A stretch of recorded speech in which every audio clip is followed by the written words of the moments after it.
Yeah, so I'm telling my guests here that when they hear that music, it's usually two things happening on TV6. It's either we're speaking about WASA or water, right? And that's what we're speaking about this morning. So the Water and Sewage Authority will be launching its Customer and Service Improvement Survey on Wednesday.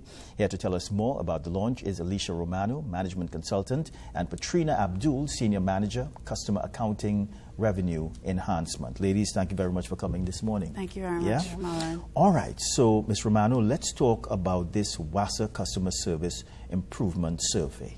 Okay, so thank you very much. It's lovely to be on the program, and to your listening audience, good morning. So just before we actually get into it, I'll just like a little correction. So we were launching on Wednesday, but we have put it off to Friday to facilitate some other events. So this Customer Service Improvement Survey is actually part of a larger program that WASA is engaging in. It's actually part of our digital transformation. And our digital transformation is where we utilize technology to really enhance and optimize our operations. All of that is really towards delivering a better quality of service, more consistent supply to our customers. And this survey is just really part of it. You know, some of the other components are our operational control center, which you'll hear more about shortly, our moving towards a 24-hour monitoring operations, use of mobile tablets in our field personnel's hands, and just really being more up-to-date, real-time with what's happening. So when we have an interruption, we will know before the customer knows. So that is truly revolutionizing how WASA does its business. So no longer are we doing same old, but we're really doing things differently using the technology. And definitely it will enhance our call center. So, you know, customers complain that they're number 40-something on the line. That will be a thing of the past very shortly. And we really need the public to partner with us in this venture, because this is one component, and we're just asking you to participate with respect to this survey to help us better serve you. Yeah. So, Ms. Abdul, it's really to collect information and at the end of the day trying to provide a better service to your customers. Right. And by the name service, as you said, we have changed the focus of surveys that are normally done in this country, in the sense that we are service-driven. And as Ms. Romano said, having the data, the empirical data, is going to assist the authority in terms of planning projects. Sometimes you go into an area, you know that there are customers that use water. Some of them are called consumers of water, and then we have our customers that are on our database. When our operations department decides to supply water into an area, we need to ensure that we have demand supply that will marry each other. If it is at this point in time, in some areas especially, we send a supply into the networks. There are some areas, some customers in the areas, genuine customers, that are not able to get a supply off of that. Having the data in terms of the number of persons in a community, because this is a community-based approach. No longer we're looking at a top-down approach. We're trying to build it from the bottom, come up. So we need to know who our customers are. What is your storage capacity? Because we will be sending, let's say, 100 million gallons into an area, and it may be underserved for the amount of persons in that community. So it's a community-based approach. The information that we gather as well, too, is going to assist customers in terms of having your service quicker. A lot of customers have queries. It will reduce the query time. No longer will we have to visit your property. The information linking the spatial data, which is the GIS information, with your attribute data, your customer information, is going to allow us to reduce your query time. It's also going to enhance the relationship we have, relationship building with customers. When you see a number calling, you will know this is Mr. Marlon that's calling on the phone. Correct. So you have an area, you know where he's at, you know what's his demand, you know if there is a disruption in his supply as well too, and we know what's his storage capacity. Yes, we can truck him a truckborne, which is the last resort, because the idea is to get a proper supply into your area. So these information we also have in cases at this point in time. You know, a lot of our financial institutions require a customer bill, a utility bill that you present when you go for a loan, even licensing office. We have a lot of customers that calling us and asking us, can we get a bill quickly? They're asking us for an updated bill. When you look at the bill, you understand in some cases it does not match. The names does not match, the address does not match. And that property change hands, ownership change. So we need to update that information. And having that information is going to assist not just the authority, but as we said, the customer. This is about, at this point in time, let us seek the needs of the customer and move forward. There are a lot of our projects at this point in time that are community-based projects, and this will surely assist us in moving forward. Yeah, ladies, it sounds like a fine-tuning of WASA taking place, right? Yep. How is this program, how are you going to roll out this program? So we are actually rolling it out in 2 phases. Yes. The first phase is what we're we're launching the entire program on Friday at the Ministry of Public Utilities. And the first phase is actually digitally launching it. So the survey will be available online. And we ask that persons go up on any of our social media platforms, also WASA's website.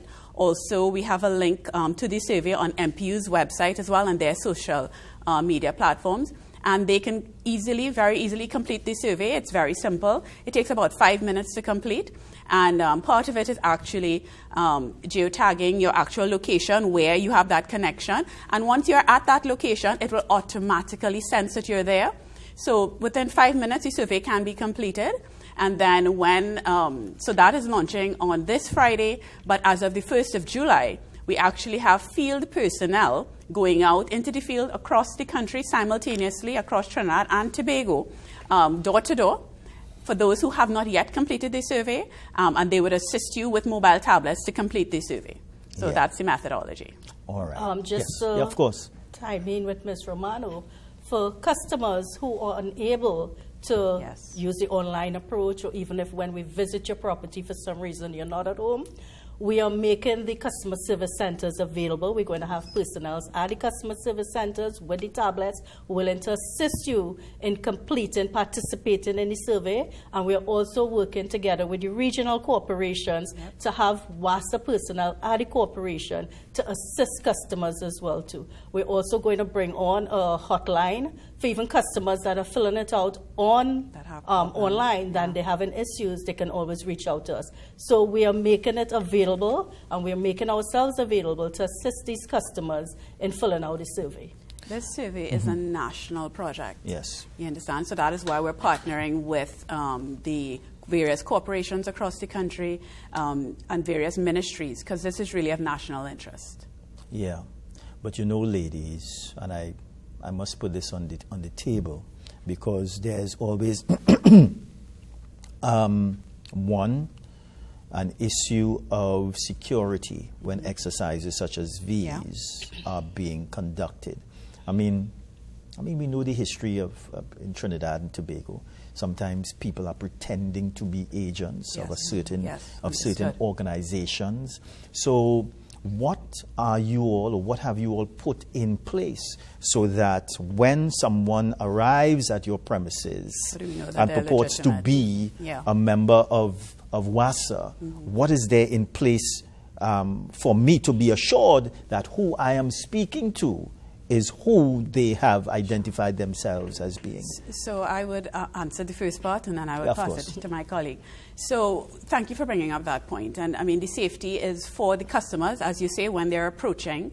And we have special uniforms that we will advertise, because we have an entire marketing campaign. Yes. And in that, we would let you know that this is the uniform that the persons will be coming out with. They also have ID cards, which you will also know that these are legitimate persons from WASA. And then with respect to security overall, we are partnering with the various agencies to ensure that as the field personnel actually go out, that they are also secure. So you will have a sense of security, that yes, you can legitimately respond to these questions. But it's a very short questionnaire, so you don't have to come into your home. Okay. We can do it at the gate. At the gate, yes. Correct. So in addition to we will have, as we said, the hotline numbers available. So if for some reason you're a little hesitant, yeah, and you think someone looks sketchy and is not from WASA, you call the hotline. And just say, verify. Is this person, Tom, Jones, Jane, Sue, is this a legitimate person? And we will have the listing and we will say, yes, you can kindly participate in the survey. Yeah. So let's speak about the issue of confidentiality now, because there's a lot of pessimism out there when it comes to confidentiality in Trinidad and Tobago, and people are going to say, some people may say, well, I'm not giving you the information. Next thing you know, my name end up in the media somewhere, and you're sharing information with, you know how we are, how we could be sometimes. It's a legitimate concern. Of course. It's a legitimate concern. So. And at this point in time, WASA already have your information on a database. We do. I want all to know that. I want all to know that. Right. Go ahead. It's not outside there. Yeah. So there's data protection. Yes. Correct. Right? We Correct. are geared by data protection, our WAS Act, and we're guided by the RIC. So Correct. your information is safe, your data is safe. It has not been out in the public before, and it's not going to happen. That's correct. And this is really for us to be able to better serve you.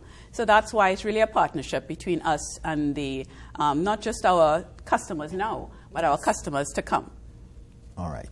So it's going to be launched on Friday. That's correct. On July 1st, we can expect that agents of WASA are going to be approaching us out there. Mm-hmm. How long is the survey going to be conducted for?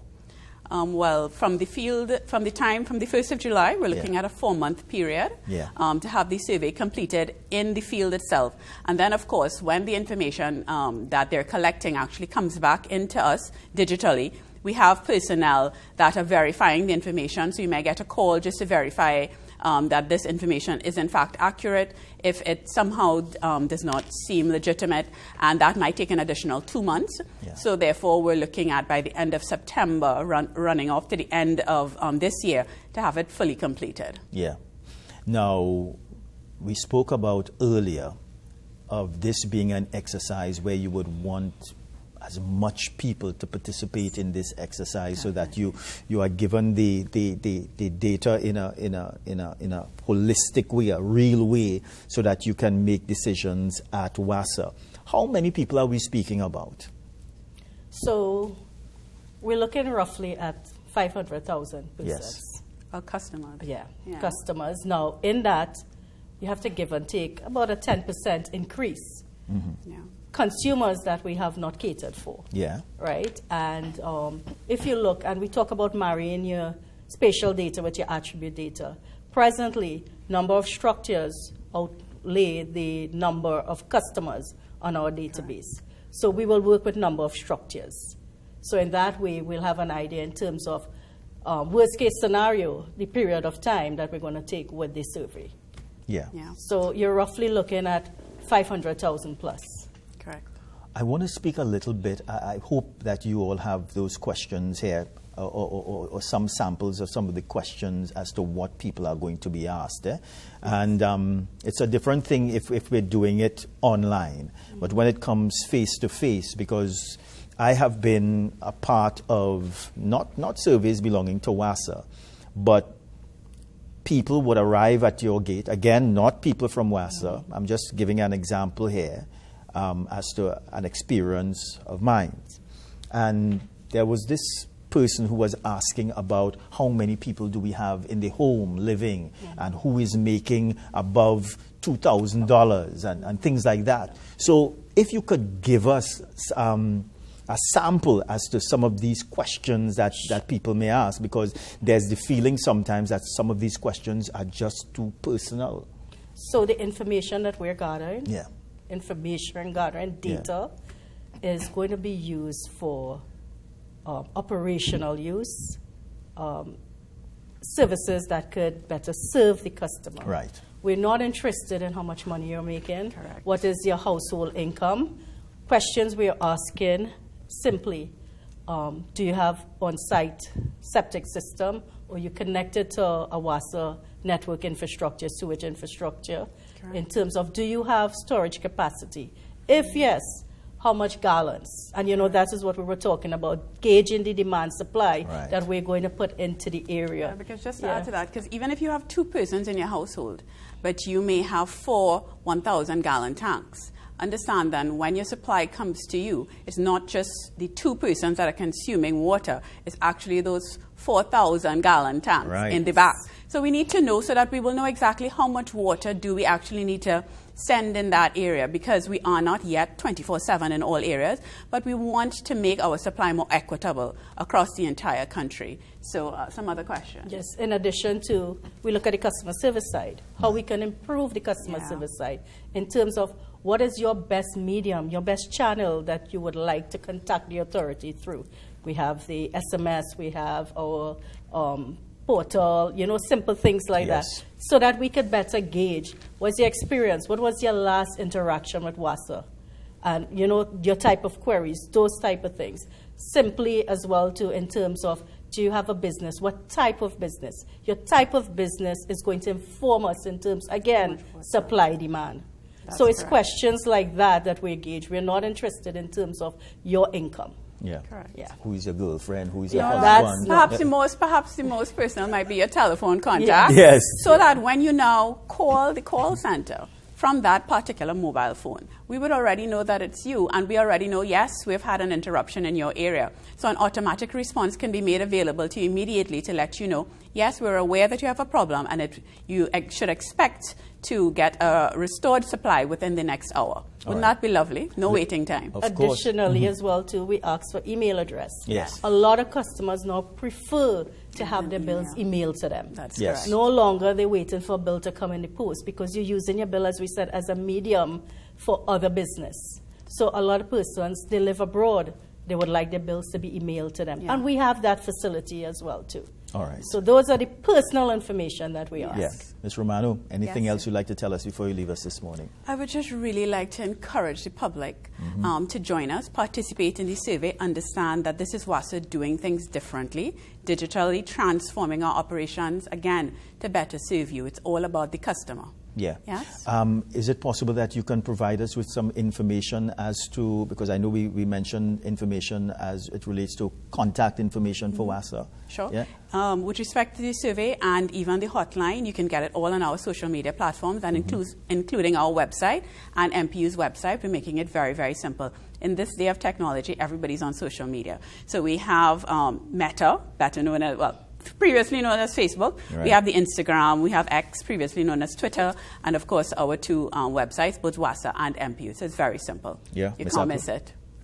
Yes, and we'll just like to encourage the customers, because this survey is geared at servicing the customer, providing an improved level of service. Yeah. And when we say service, we not only mean water, but customer service as well, too. Yeah, that's correct. Well, if Ms. Abdul has put it that way, with your hand, in good hands. Ladies, thank you very much for coming this morning. It's a pleasure. Thank you very much. And we wish you all the best with the survey, and you all. They want you all to participate for a better quality of service for you all. Think about that. Yeah. All right. We are going to a very short break, everybody. We're coming back.